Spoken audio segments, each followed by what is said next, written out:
Charlottesville, Virginia, a city where cobblestone streets blend into the vibrancy of student life. Nestled in the foothills of the Blue Ridge Mountains, it's a place where autumn arrives early, casting orange and gold hues across the historic town. By September 2014, Charlottesville was alive with energy. Bars and restaurants crowded with students from the University of Virginia, their laughter echoing late into the night. Among them was Hannah Graham. She was only 18 years old, just beginning her second year at the university. By all accounts, Hannah was bright, driven, and full of promise. Born in England, she had moved to Virginia with her family as a young child. Those who knew her described her as independent, witty, and ambitious. A young woman with a deep curiosity about the world. To her parents, she was the center of their universe. To her peers, she was that dependable friend who could be counted on. She thrived in academics, and she was already dreaming of the future, of a life that stretched far beyond the brick pathways of the university campus. But as dusk fell on September 12, 2014, none of that promise could shield her from what lay ahead. That weekend marked the beginning of the fall semester, a time of celebration, parties, and late nights. For Hannah, it began like any other. Friends, social gatherings, the familiar glow of Charlottesville's nightlife. There was no sense of danger, no feeling that anything was out of place. Yet, within 24 hours, her name would become known across the state.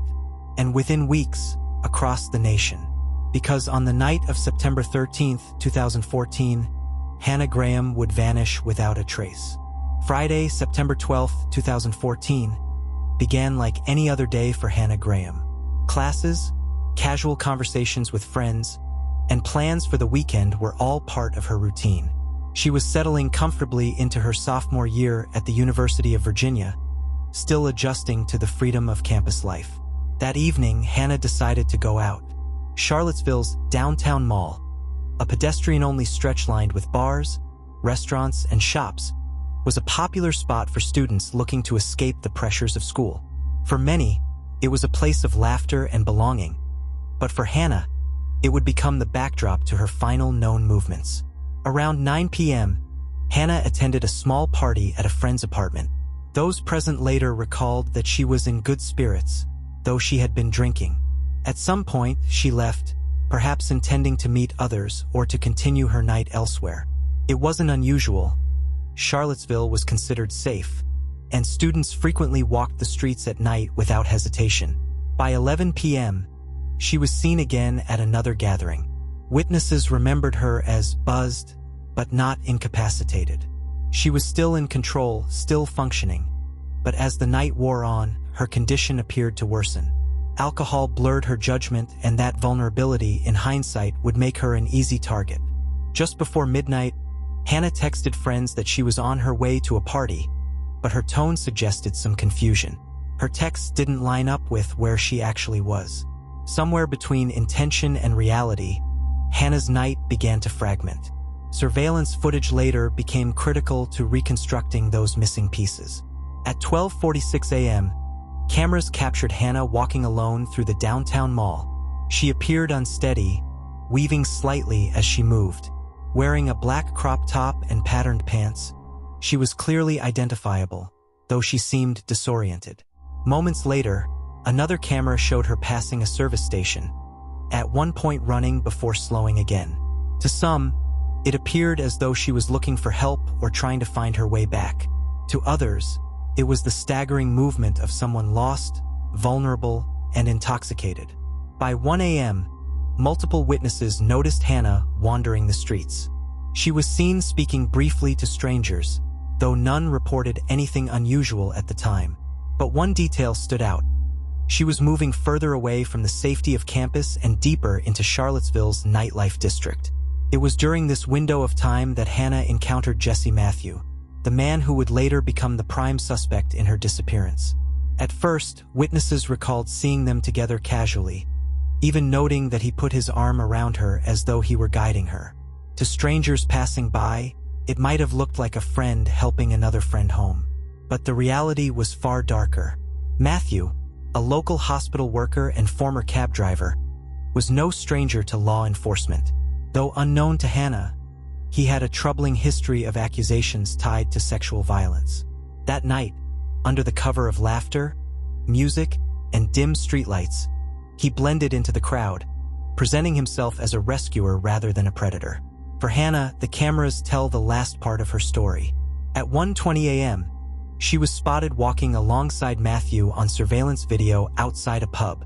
She followed him willingly, perhaps believing he was helping her, unaware that this decision would be her final step into the unknown. From that moment forward, Hannah Graham was never seen alive again. The night that had begun with music, friends, and laughter ended in silence. And when Hannah failed to show up the next morning, her absence triggered one of the largest searches Virginia had ever seen. But in those first crucial hours, she was simply a missing student, a mystery without answers, a name whispered in confusion across campus. What no one knew then was that her disappearance would expose the shadow of a predator hiding in plain sight, and it would not only connect to Hannah's fate but also to crimes stretching back nearly a decade. When Sunday morning arrived, the University of Virginia campus was slowly stirring back to life. Students shuffled to the dining halls, some still recovering from Saturday night's parties. To most, it was just another weekend in Charlottesville. But for Hannah Graham's friends, unease began to creep in. Text messages went unanswered. Calls rang and rang before falling silent. At first, they assumed she was sleeping it off somewhere, maybe at another friend's dorm. But by the afternoon, the worry turned sharper. Hannah was responsible, the kind of person who always checked in. Silence from her wasn't just unusual, it was alarming. By evening, her roommates confirmed what they feared most. Hannah had not come home. Her bed remained untouched, her belongings undisturbed.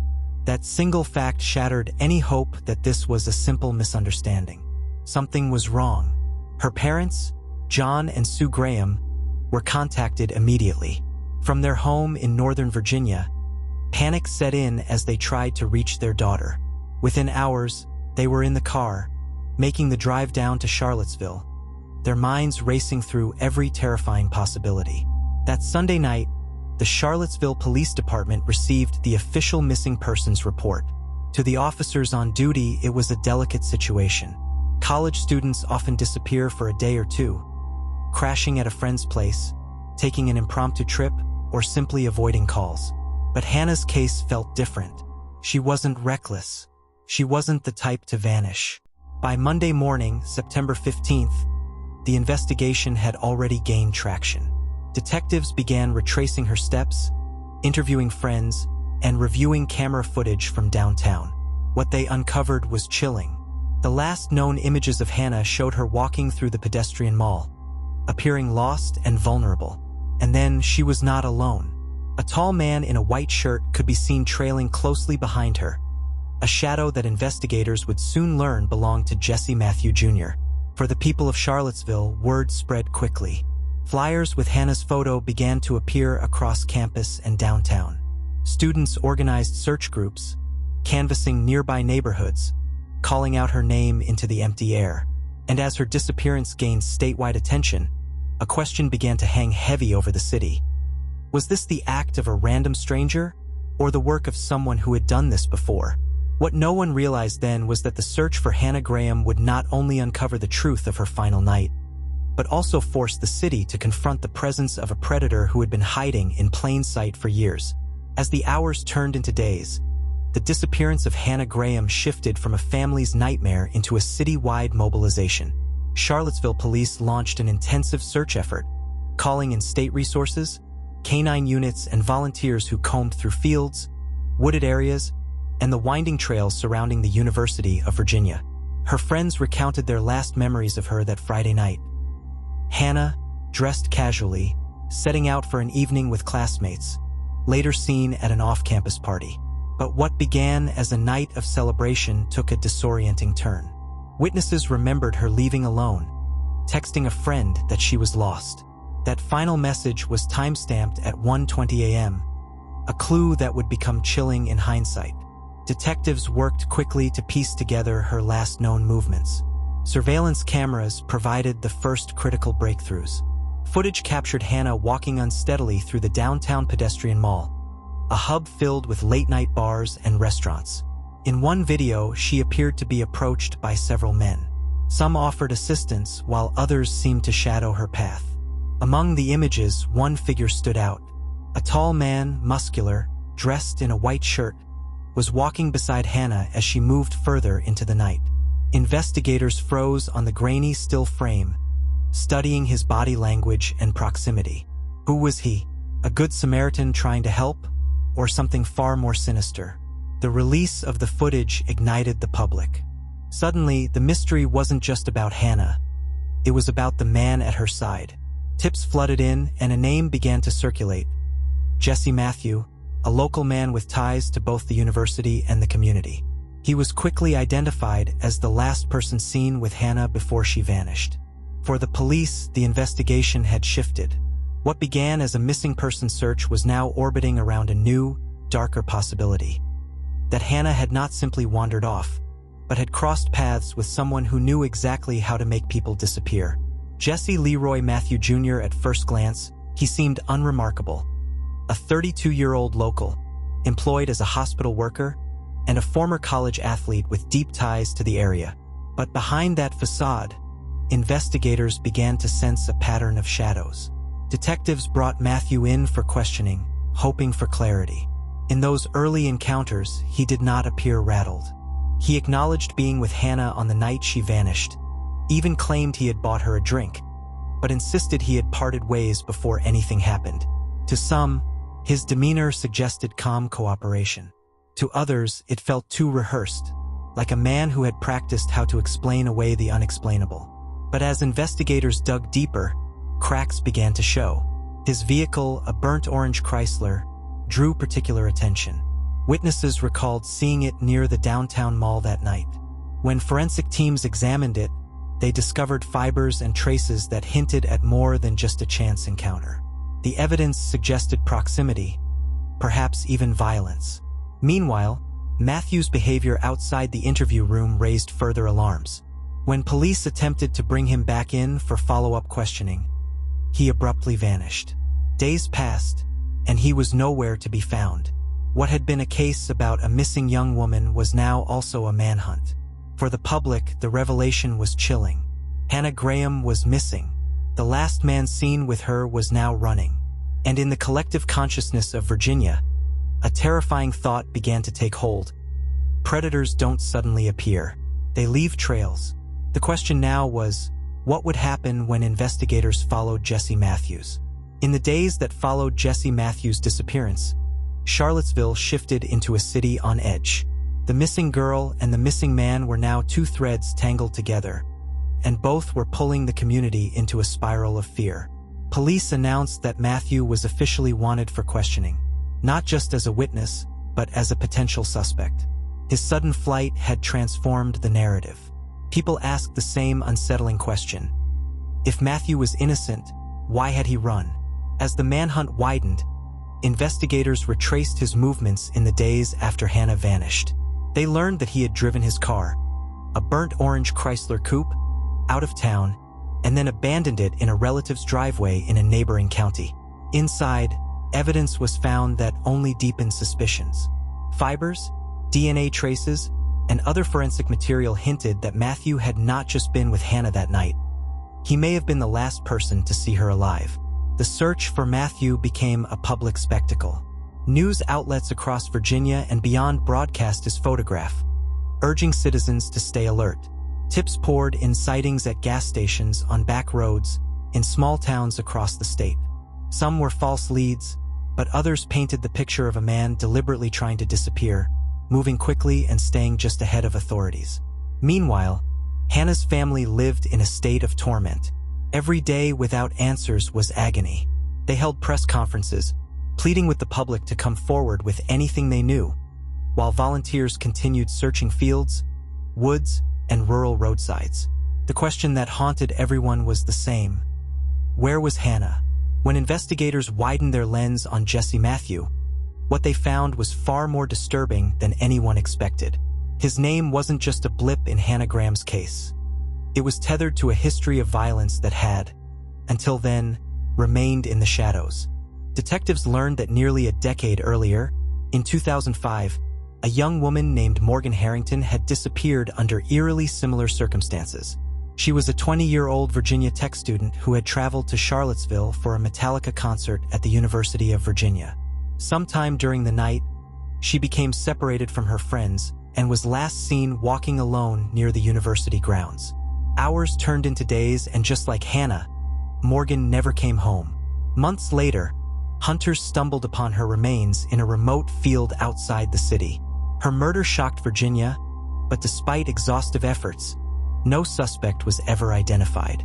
The case grew cold, haunting her family and the community. For years, Morgan's face lingered on missing posters, her story carried as a warning to young women about the dangers of walking alone at night. Now, nearly a decade later, Hannah's disappearance was forcing detectives to revisit Morgan Harrington's case. And when forensic specialists compared the DNA evidence collected from Morgan's remains with new samples connected to Jesse Matthew, the results were chilling. The profiles matched. The man last seen with Hannah Graham was now linked by DNA to the unsolved murder of Morgan Harrington. But the trail didn't end there. As investigators probed further, they discovered that the same DNA profile also matched another unsolved crime from Fairfax, Virginia, in 2005. In that case, a young woman had been attacked in a brutal assault while walking home late at night. She survived, but the attacker vanished before police could identify him. The DNA left behind told the story police couldn't. The man who assaulted her was the same man who killed Morgan Harrington. And now, nearly a decade later, he was the last person seen with Hannah Graham. The picture was growing darker with every revelation. Hannah's disappearance was no longer just a local tragedy. It was the missing piece in a string of violent crimes that painted Jesse Matthew not as a man who had made a single mistake, but as a predator who had stalked Virginia for years. And for the families of those women, the truth was both devastating and clarifying. Their daughters' fates, once shrouded in mystery, were now bound to the same name, the man police were hunting for at that very moment. But if Jesse Matthew was responsible for all these crimes, one question still loomed. Where was Hannah Graham? As news of the DNA links broke, the story caught fire across Virginia, and then the nation. The narrative shifted almost overnight. Hannah Graham wasn't just a missing college student anymore. She was the possible victim of a predator who had stalked young women for nearly a decade, slipping through the cracks of law enforcement until now. The University of Virginia campus transformed into a community on edge. Parents called their children in panic, begging them not to walk alone. Students traveled in groups, dorm lobbies stayed crowded late into the night, and fear seemed to hang in the air like a permanent shadow. The media swarmed Charlottesville, piecing together Jesse Matthews' past and putting his face on every screen. Law enforcement, under pressure from the growing panic, launched one of the largest manhunts Virginia had ever seen. The Virginia State Police, the FBI, and local departments pooled resources. Teams of search dogs swept through fields, wooded trails, and abandoned buildings. Helicopters circled overhead while dive teams dragged rivers and creeks. Every abandoned house and desolate stretch of land became a potential crime scene. Meanwhile, Jesse Matthew was on the run. After police named him a suspect, he vanished, sparking a statewide alert. His image appeared on digital highway signs, gas station screens, and news tickers. Tips poured in from all corners of Virginia. People thought they saw him at convenience stores, bus stations, or driving down lonely highways. The urgency wasn't just about catching a fugitive. It was about finding Hannah. Every hour that passed felt heavier, the silence more damning. Her parents, desperate for answers, made emotional public pleas, their voices breaking as they begged for their daughter's safe return. Volunteers, students, neighbors, even strangers, formed search parties, combing the woods and back roads. But the deeper the search went, the more the grim reality set in. Detectives weren't only hunting a missing girl. They were racing against a man who had already taken lives before. And as the manhunt for Jesse Matthews stretched into days, the chances of finding Hannah alive began to fade. Then, just when it seemed Matthew might vanish forever, a break came hundreds of miles away. A breakthrough finally came when his station wagon was spotted in Galveston County, Texas, over 1,200 miles away from Charlottesville. On September 24, 2014, law enforcement cornered him outside a beachside tent community where he had been camping. The once elusive fugitive was arrested without incident, weary and unshaven, his run finally over. But the capture brought no relief, because even as Jesse Matthews sat in custody, one haunting truth remained. Hannah Graham was still missing, and the longer she remained unfound, the louder the unspoken question grew. Where was she, and would she ever be brought home? For weeks after Jesse Matthews' arrest, the desperate search for Hannah Graham continued. Volunteers still combed through the woods and rural backroads outside Charlottesville. Flyers with Hannah's smiling face, once bright with hope, now looked weather-worn on telephone poles and storefronts. Each passing day felt heavier, the silence stretching into something unbearable. Law enforcement teams focused their attention on Albemarle County, an area of dense forests, abandoned farms, and winding country roads. It was rugged land, quiet, secluded, the kind of place where secrets could remain hidden for years. Detectives believed Matthew may have chosen this remote terrain for a reason. Then, on the crisp morning of October 18, 2014, the search ended in heartbreak. A team of volunteers, walking through a heavily wooded area along Old Lynchburg Road, stumbled upon something they would never forget. In a clearing strewn with leaves, partially concealed by the earth itself, they found human remains. The scene was immediately sealed off. Forensic specialists, investigators, and cadaver dogs converged on the site. The wooded silence was broken by the hum of helicopters overhead and the low murmur of radios as law enforcement secured the perimeter. Days later, the grim confirmation came. The medical examiner announced that the remains were indeed those of Hannah Graham. The young woman whose laughter had once filled classrooms and whose future had seemed limitless was now reduced to a case file and a number in the morgue. The news rippled through Charlottesville like a shockwave.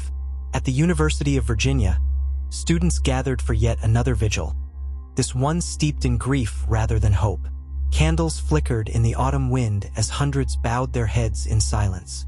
The tragedy that had begun with one girl's disappearance had now become an unbearable certainty. For Hannah's parents, the confirmation brought closure but no comfort. Their daughter was gone, taken in the prime of her youth, her dreams stolen by a predator who had stalked her on an ordinary night. But even as the community mourned, detectives knew the case was not over. Hannah's death had to be answered with justice, and the mounting evidence suggested that she was not Jesse Matthews' first victim. The focus now shifted from finding Hannah to proving what Jesse Matthew had done, and uncovering the full extent of his crimes. But the task ahead was daunting, building a case strong enough to ensure he would never walk free again. In 2015, Jesse Matthew was formally charged with first-degree murder and abduction with intent to defile in both cases. Prosecutors prepared for a legal battle that would expose the depth of his violence. But as the trial loomed, an unexpected development occurred. Faced with overwhelming evidence and the threat of the death penalty, Jesse Matthews struck a plea deal. In March 2016, he stood before the court and pled guilty to the murders of both Hannah Graham and Morgan Harrington.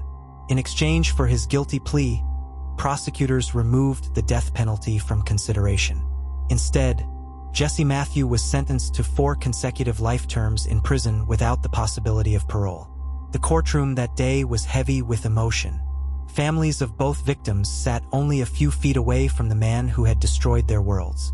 As Matthew acknowledged his guilt, Hannah's parents, John and Sue Graham, spoke of their enduring loss. Sue's words cut through the silence as she described the unimaginable grief of burying her daughter and the hollow ache that would never leave. Morgan Harrington's mother, too, addressed the court, her voice trembling as she explained how her family had endured 6 years of unanswered questions, only to learn that their daughter had been one of several victims of a predator walking among them. For the victims' families, the plea deal offered no true relief. Justice had been served in the legal sense, but the pain remained permanent. But Jesse Matthews' crimes did not end with Hannah and Morgan. Investigators soon uncovered his violent past. Long before these murders, Matthew had been accused of sexual assaults during his time at 2 different colleges, Liberty University in 2002, and Christopher Newport University in 2003. In both cases, the allegations were chillingly similar: women attacked and violated. But because he left school before disciplinary hearings concluded, Matthew evaded accountability. The pattern revealed a man who had been preying on women for over a decade, shielded by silence, loopholes, and missed opportunities to stop him. The system had failed again and again until his violence escalated to murder. And so, the story of Jesse Matthew became more than a case of abduction and homicide. It became a chilling example of how predators can slip through cracks, leaving devastation in their wake.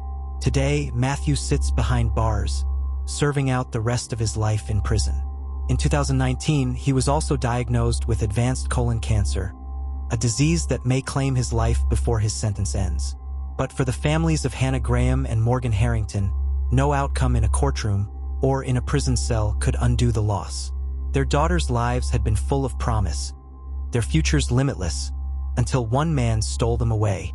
The streets of Charlottesville still remember Hannah, just as the concert halls of Virginia remember Morgan. Their names live on in vigils, in foundations created in their honor, and in the quiet determination of those who demand better protection for women everywhere. In the end, the tragedy of Hannah Graham and Morgan Harrington is not only a story of crime solved, it is a reminder of how fragile safety can be, and how the darkness of one man's violence can alter countless lives forever. The case is closed, but the echo of their absence remains.